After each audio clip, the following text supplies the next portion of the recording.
Students, we are today going to start second chapter improper integrals and their convergence.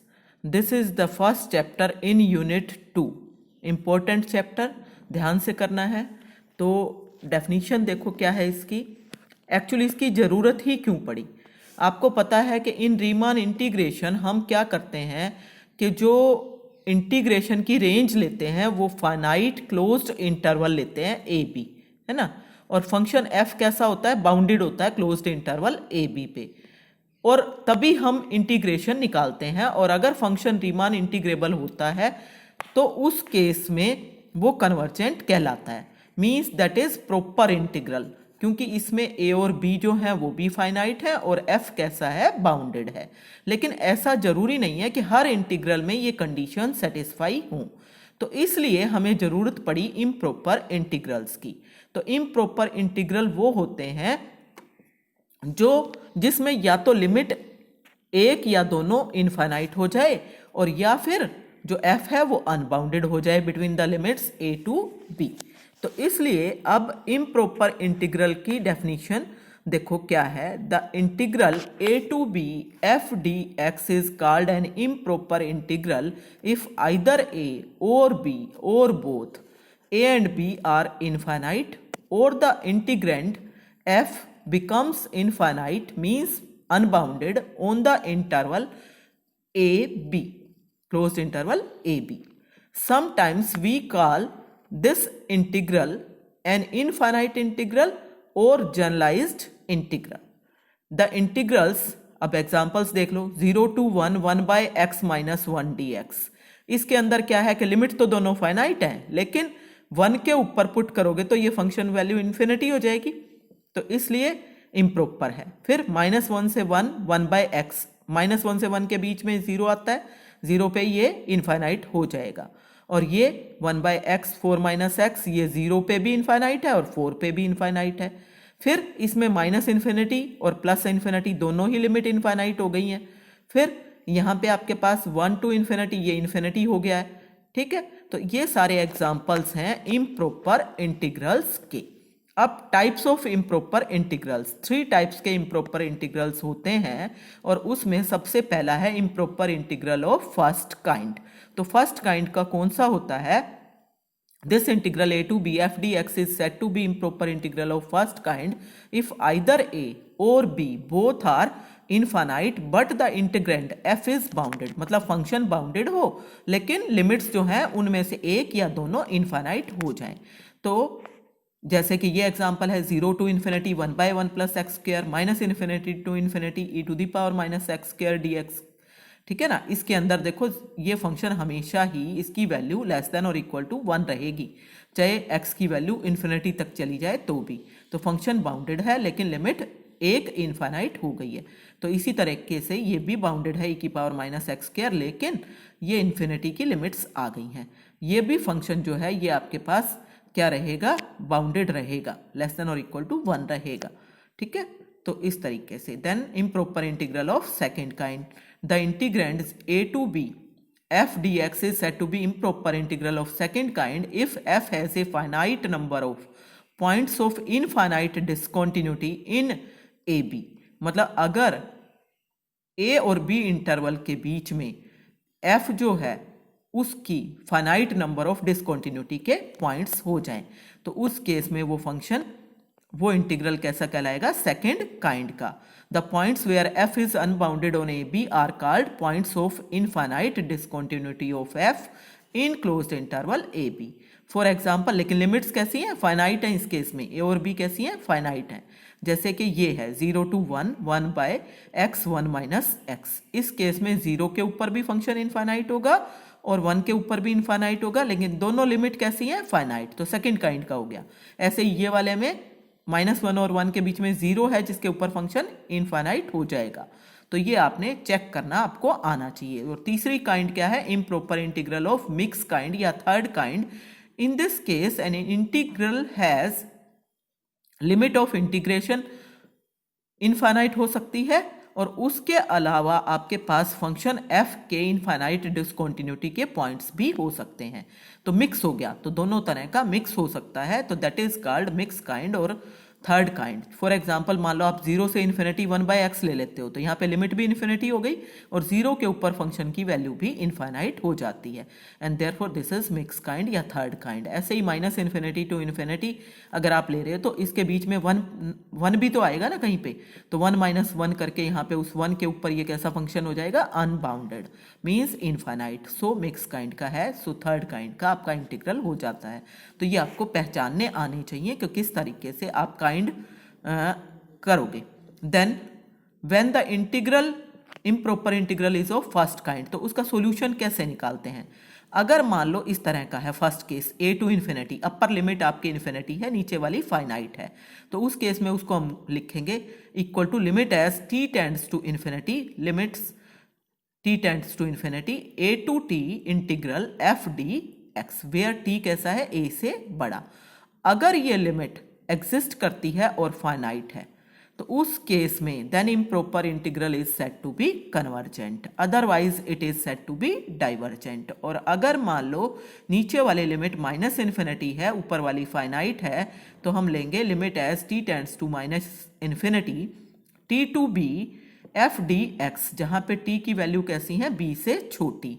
अब अगर ये limit exist करे और finite हो तो इम्प्रॉपर इंटीग्रल कहलाएगा कन्वर्जेंट, अदरवाइज कहलाएगा divergent. If both the limits are infinite, मतलब minus infinity to infinity F D X हो गया, लेकिन फंक्शन कैसा है, बाउंडेड है, तो माइनस इन्फिनिटी टू सी लिखो इसको F D X and C to infinity F D X for every C. ऐसे ब्रेक करना है, पहले एक बीच का कोई पॉइंट ले लेना है सी जो कि फाइनाइट है, फिर इसको हम ये पहले वाले का जो अपना केस डिस्कस किया है, सेकंड वाला वो हो गया, ये फर्स्ट वाला हो गया। तो this is limit as t1 tends to minus infinity t1 to c f dx, और ये हो गया limit as t2 tends to plus infinity and c2 t2 f dx, जहाँ पे t1 जो है वो c से छोटा है और t2 जो है वो c से बड़ा है। अगर ये दोनों इंटीग्रल की लिमिट फाइनाइट है और एक दूसरे से इंडिपेंडेंट है, तो उस केस में दिया हुआ इंटीग्रल कैसा हो जाएगा, कन्वर्जेंट। अगर एक भी आपके पास इनफाइनाइट आ गया तो उस केस में हो जाएगा डाइवर्जेंट, ठीक है। तो और ये आपने ध्यान देना है कि माइनस इन्फिनिटी टू इन्फिनिटी है, तो उसको ऐसे नहीं लिख लेना है कि limit as t tends to infinity, यहाँ भी माइनस t c लिख लिया और यहाँ भी t लिख लिया, नहीं, ये अलग अलग नंबर लेने हैं और अलग अलग इंडिपेंडेंटली आपने सोल्व करने हैं, ऐसे इकट्ठे करके सोल्व नहीं करने। इसकी सेंस अलग है और ऊपर वाले की सेंस अलग है, तो ऐसे कभी नहीं करना है कि t टेंड्स टू इन्फिनिटी ले लिया और यहाँ पे माइनस t ले लिया और यहाँ पे प्लस t ले लिया, नहीं, ये रॉन्ग होगा। अब एग्जांपल्स डिस्कस कर सकते हैं। तो यहाँ पे देखो, मैं आपको ये वाला सेकंड वाला पार्ट पहले डिस्कस कर रही हूँ, 1 to infinity dx by x। First वाला आप खुद से डिस्कस करोगे, इसके जैसा मैं दूसरा डिस्कस करूँगी। तो 1 टू इन्फिनिटी dx x, तो पहली बात तो ये है कि ये इंटीग्रल कैसा है, इस इंटीग्रल के अंदर आपके पास जो ऊपर वाली लिमिट है वो इन्फिनिटी है, ठीक है, और क्योंकि लोअर लिमिट 1 है तो 1/x हमेशा बाउंडेड रहेगा। 0 पे सिर्फ इन्फिनिटी हो सकता था, 0 इसमें कहीं आना ही नहीं है, तो इसलिए ये फर्स्ट काइंड का इम्प्रॉपर इंटीग्रल है। अब इसको मैंने कैसे लिखना है, limit as t tends to infinity 1 to t dx by x। Limit as t tends to infinity 1/x का इंटीग्रेशन क्या होगा, log x होगा, तो log x में लिमिट लेनी है 1 से t तक, तो ये आ गई log t minus log 1 means log infinity, क्योंकि t टेंड्स टू इन्फिनिटी लेना है, तो log इन्फिनिटी माइनस log 1 0, तो ये आ जाएगा इन्फिनिटी। तो जब ये आपके पास इनफाइनाइट आ गई, फाइनाइट नहीं आ रही, तो improper integral is divergent, okay. Then अब ये वाला देखो, ये केस मैं डिस्कस कर रही हूँ आपसे, फर्स्ट डिस्कस करूंगी खाली, सेकंड आप अपने आप से रीड आउट कर लोगे। तो इसमें है आपके पास minus infinity to 0 dx by P square plus Q square and plus x square equal to, इसको कैसे लिखोगे, limit as t tends to minus infinity, और माइनस इन्फिनिटी की जगह क्या आ गया, t to 0 dx by P square plus Q square X square. तो अब इसको कैसे इंटीग्रेट करना है, आपको इंटीग्रेशन के सारे फॉर्मूलाज अच्छे से रिवाइज कर लेने हैं, तभी आप ये चैप्टर बल्कि ये यूनिट कर पाओगे। इस पूरी यूनिट में इंटीग्रेशन ही निकालना है आपको। तो t tends to minus infinity आ गया, और ये आपने क्या करना है, x का स्क्वायर का कोएफिशिएंट 1 बनाना है, तो क्यू स्क्वायर को कॉमन ले लिया, तो ये हो गया x square plus p by q का होल स्क्वायर। तो ये एक्स स्क्वायर प्लस ए स्क्वायर टाइप का बन जाएगा।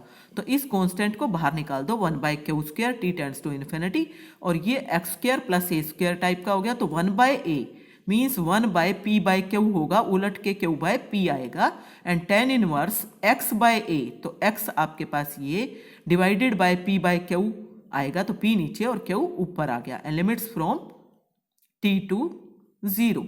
अब लिमिट्स आप पुट कर लो, तो लिमिट्स पुट करोगे तो ये आपके पास 1 by Q square T tends to minus infinity q by p, tan inverse 0 put किया तो 0 हो गया, टी पुट किया तो क्यू टी बाय पी। अब टी टेंड्स टू इन्फिनिटी लेना है, तो इसमें तो टी है ही नहीं, तो Q by p tan inverse 0 0 हो गया, तो ये तो 0 ही हो गया part, minus Q by p tan inverse infinity हो जाएगा। टेन इनवर्स इन्फिनिटी होता है माइनस इन्फिनिटी है भाई लिमिट, तो माइनस इन्फिनिटी है तो इसका मतलब माइनस पाई बाय 2 आएगा, तो ये माइनस पाई बाय 2 पुट करोगे तो ये प्लस हो गया, और ये कटने के बाद सिंप्लीफाई करके ये आपका आंसर आ जाता है। ठीक है, अब हम सेकेंड एग्जाम्पल, ये बी पार्ट आप खुद से पढ़ोगे। अब हम एक एग्जाम्पल करेंगे जिसके अंदर आपके पास दोनों ही हैं, मतलब इन माइनस इन्फिनिटी भी है और प्लस इन्फिनिटी भी। फर्स्ट पार्ट खुद से करोगे, 1 बाय 1 प्लस एक्स स्क्वायर है, कई बार आ चुका है। हम ई वाला कर रहे हैं, तो ई वाला हम डिस्कस करते हैं यहाँ से। टेक, आपको क्या करना है, माइनस इन्फिनिटी टू जब इन्फिनिटी है तो पहले एक आपने बीच में नंबर ले लिया कोई भी सी, ठीक है, तो सी आपने बीच में कोई भी नंबर ले लिया, और ये दो पार्ट बना लिए, एक माइनस इन्फिनिटी से सी तक और एक सी से इन्फिनिटी तक, दोनों इंटीग्रल। अब फर्स्ट वाला पहले अलग से कंसिडर कर लो, फिर सेकंड वाला कर लेना। तो फर्स्ट वाले के लिए आपने क्या करना है, सबसे पहले आप e की पावर x से ऊपर नीचे मल्टीप्लाई कर लो, तो e की पावर x, ये e की पावर 2x हो गया, e की पावर माइनस एक्स और ये x मल्टीप्लाई होके 1 आ जाएगा, and limit as t1 tends to minus infinity t1 to c e की power x e to the power 2x plus 1 dx। अब ये e की पावर x का स्क्वायर है ना, तो क्यों ना मैं e की पावर x को t पुट कर दूं, t तो आपका हो चुका, z पुट कर लो, तो e की power x dx equal to dz हो गया। तो it means x is equal to, now limits आप यहां पे निकालना चाहो यहां पे निकाल लो, नहीं तो आप पहले इंटीग्रेशन की वैल्यू निकाल लो, फिर उसको वापस x में कन्वर्ट करो, और उसके बाद आप ले सकते हो, ठीक है ना। लिमिट दोनों तरीके से आप कर सकते हो, तो इसने पहले से ही लिमिट निकाली है, तो x is equal to t1 अगर है, और z जो है वो आपका हो गया e की पावर t1, यहाँ से देखो, ठीक है ना, और अगर x की वैल्यू c लोगे तो z की वैल्यू e की पावर c हो गई, तो लिमिट यही वाली आ जाएंगी ना, तो e की पावर t1 e की पावर c और dz by 1 plus z square, ये तो tan इनवर्स z हो जाएगा, तो tan इनवर्स z में लिमिट e की पावर t1 और e की पावर c ये पुट कर दो, तो e की पावर c और e की पावर t1, तो ये आपके पास tan इनवर्स e की पावर c और e की पावर t1 की लिमिट लेनी है ना माइनस इन्फिनिटी, तो e की पावर हो गई माइनस इन्फिनिटी, दैट इज 0, तो e की पावर माइनस इन्फिनिटी 0 आ जाएगा, and that is tan inverse 0 0 हो जाएगा, तो tan इनवर्स e की power c means finite number, ठीक है।